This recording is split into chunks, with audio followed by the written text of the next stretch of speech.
Nos bastidores de Brasília. As histórias que a história não conta. Apresenta. No vai e vem da vida, o encontro com a espiritualidade.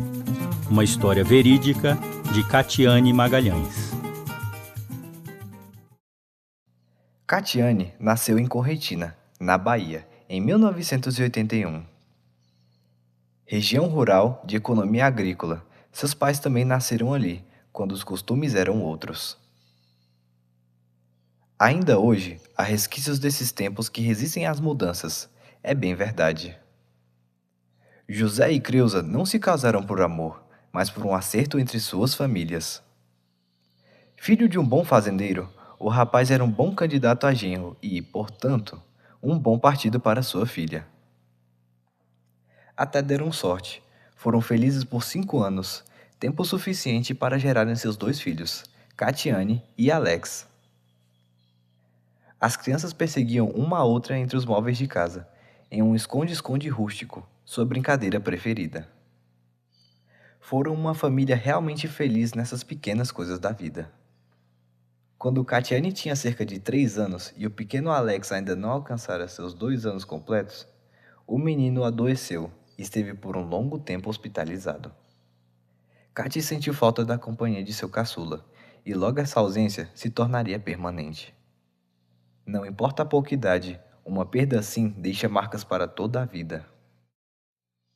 Entre as lembranças mais longínquas, ela guarda o rosto já sem vida do irmão, e a tristeza dos parentes velando seu pequeno corpo no cercadinho de túmulos do sítio de seus avós, onde jaziam os familiares mais próximos. O alcoolismo rondava seu pai desde que sua carreira como vereador estagnou, e os negócios foram à falência. O drama familiar da perda de um filho consumou seu desgosto pela vida. José se entregou de vez aos vícios, e logo viria a separação. Creuza carregou o fardo da perda de um filho e da perda de seu casamento, tudo de uma vez. Ademais do luto pela vida de Alex e pela separação com José, nos anos 80, mulher desquitada era olhada de bandinha. Essa era uma solução drástica e muito moderna aos olhos daquela sociedade conservadora, embora fosse a única possível naquelas circunstâncias. Com o tempo, tanto José como Creuza se permitiram casar novamente e tiveram cada um mais um filho com seus novos parceiros de vida. Com isso, estava claro que interromper aquela união fora uma boa decisão. Enquanto as coisas se ajeitavam para o ex-casal, este foi um período conturbado para Cati, que ficou sob a guarda de seus avós maternos. Assim se iniciou a saga de idas e vindas que marcou a sua história. O avô Osias era homem de pouco estudo, quase não escrevia, mas tinha a sabedoria das coisas da terra. Era daqueles que olham para o céu e sabem dizer que horas são, sem precisar de relógio no pulso. Muitas pessoas vinham se aconselhar com ele, e a menina se acomodava em seu colo para escutar as prosas de adulto. A avó Anísia era mulher reservada, dos tempos em que mulheres eram educadas para servir. Se ainda hoje parece que nada mudou, acredite. Ao percorrer a linha do tempo das gerações que nos antecedem, a obediência feminina aos homens era uma regra social tão enraizada que parecia ser mesmo a ordem natural das coisas, especialmente nas áreas rurais. As filhas da avó Anísia eram as tias de Catiane, mas tinham quase sua mesma idade. Como primogênita da filha mais velha e agora filha única, ela foi também a primeira neta. Com tantos títulos de primeirona, afeto não lhe faltava. Todos ali eram muito apegados à menina, e ela se sentia à vontade. O lugar era a Fazenda Saco de Santana, povoado de nome arrojado. Rotina de fazenda é levantar quando se levanta o sol, e este nunca se atrasa ou está indisposto. Cati também não falhava em suas tarefas de separar os bezerros para a ordenha e tocar o gado na troca de pasto.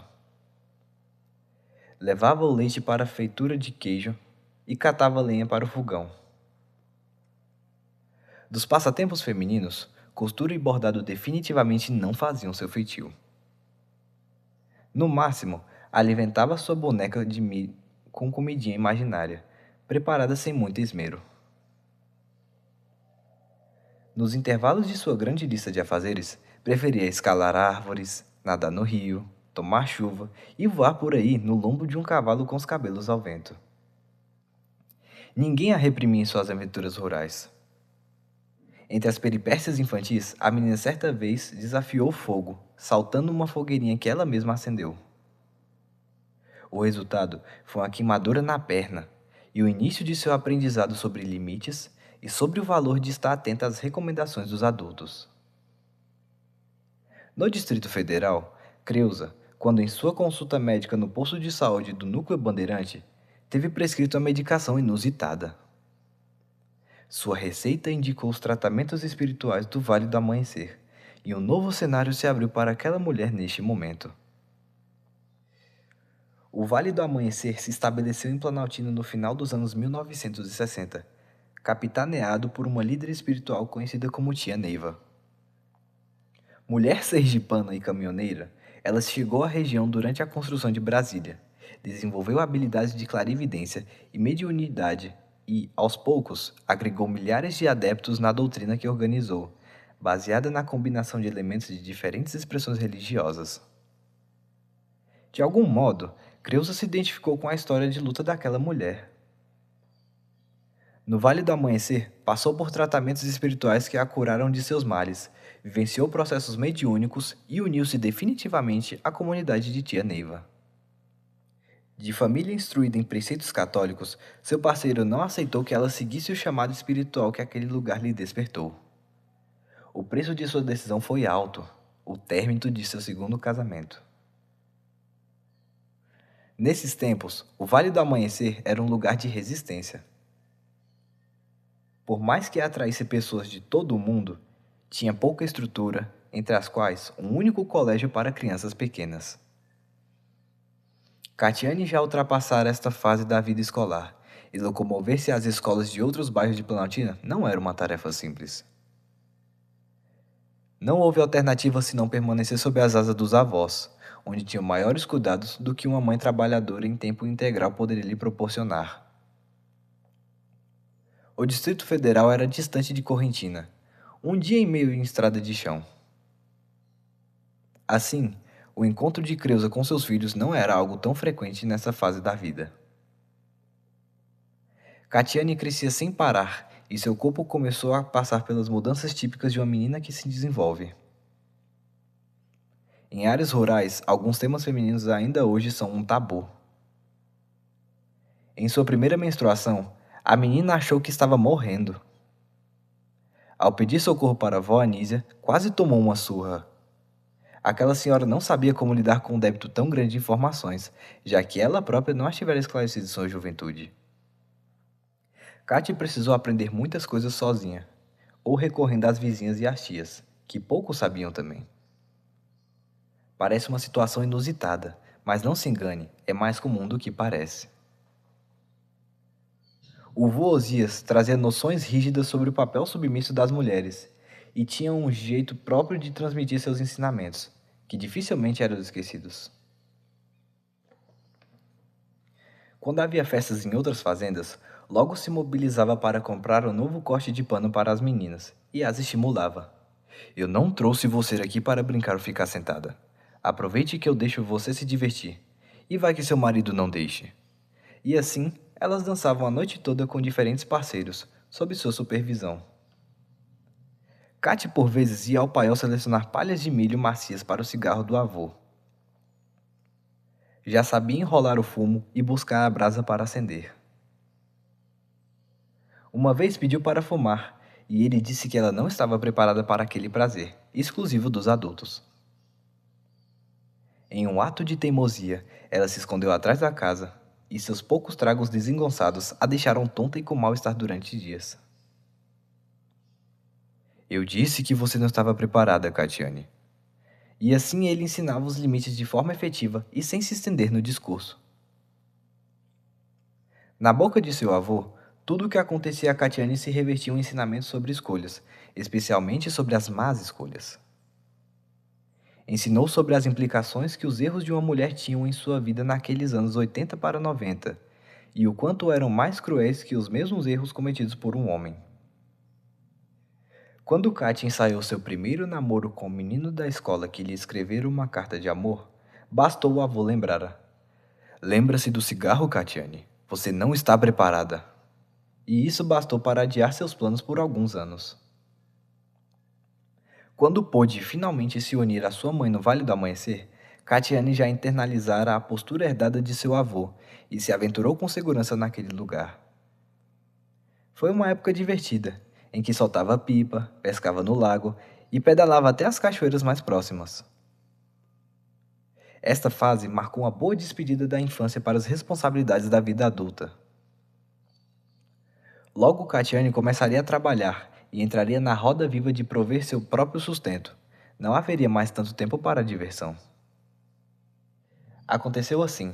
Em uma visita a Rio Verde de Goiás com sua avó, acabou se estabelecendo por ali, onde conseguiu um trabalho em uma fábrica de alimentos processados. Passou um tempo nos frigoríficos, fiscalizou caminhões de carne e lavou muita moela de frango até conseguir transferência para a área administrativa da empresa. Em uma noite no Forró dos Idosos de Rio Verde, reviveu as danças em parque e ensaiara sob supervisão do avô, mas já mulher adulta sentiu-se preparada para um passo além. Pareceu cena de filme. Dançou toda a noite com um rapaz que, ao fim da noite, a deixou de moto em casa. O percurso foi debaixo de chuva e ele lhe emprestou a jaqueta, com a desculpa de buscá-la depois. Essa primeira aproximação renderia um namoro e 2 filhas, Bruna e Natália. Foram tempos intensos, em que um trabalhava de dia, o outro à noite. Praticamente não se viam. Junto ao nascimento da primeira filha, o namorado de Katy desabou de um poste em um grave acidente de trabalho, quebrando os 2 braços, o queixo e o nariz. Ela cuidou da filha e do parceiro ao mesmo tempo, em uma rotina exaustiva. O nascimento da segunda filha com problemas de saúde levou Catiane a passar o resguardo com sua mãe. De volta ao Vale do Amanhecer, após tantas idas e vindas, ela se fixaria definitivamente por ali e não mais se mudaria. Katy nunca perdeu o costume de visitar a fazenda dos avós, até o dia em que eles não estiveram mais lá para recebê-la.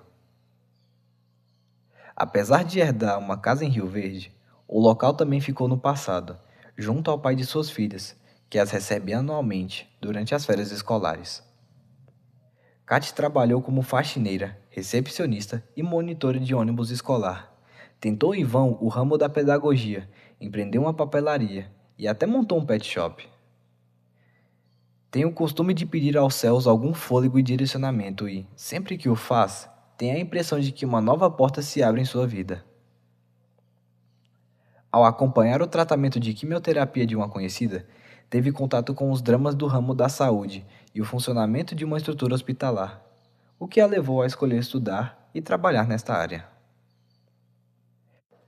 Apesar das conexões com a doutrina de tia Neiva em diferentes momentos da vida, somente já adulta e mãe, Catiane se rendeu às iniciações espiritualistas, se aprofundou nos ensinamentos e se tornou uma ninfa do Vale do Amanhecer.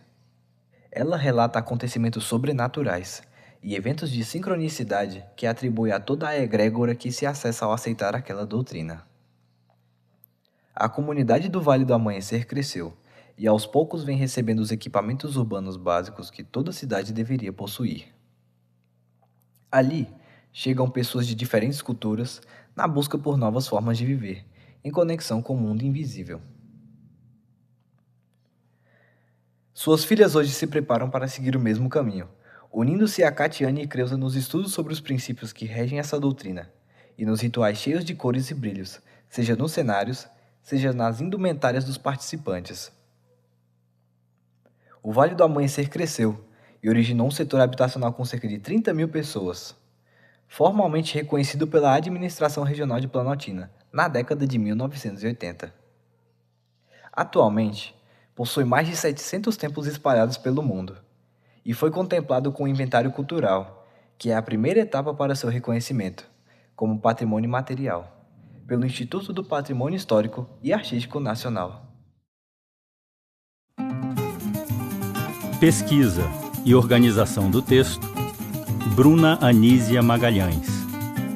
Supervisão e redação final, Luciana Lopes Cavalcante.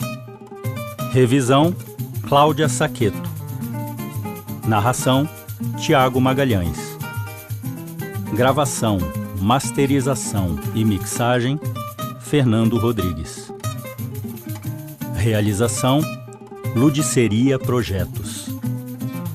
Este projeto foi realizado com recursos do Fundo de Apoio à Cultura do Distrito Federal.